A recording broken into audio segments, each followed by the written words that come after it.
So hello and as always, welcome back to Learning MD. So here we've got the credit business from Visa. I think it works pretty much amazing. Many of you have been asking me which Visa do I actually use. I use the credit business Visa.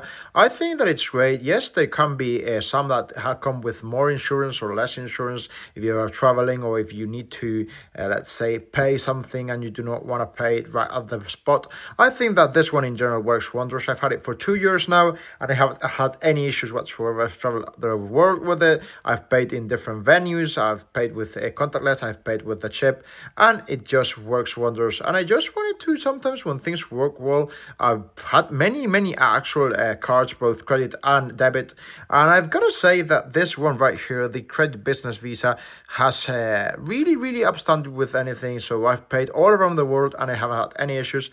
And I just wanted to tell you in case you were wondering how it actually works. The normal, this one is, I believe, it's the actual. So there's bronze, there's gold, and there's silver. I think this one is the silver credit business Visa, and it works wonders. Let me know in the comments what you think.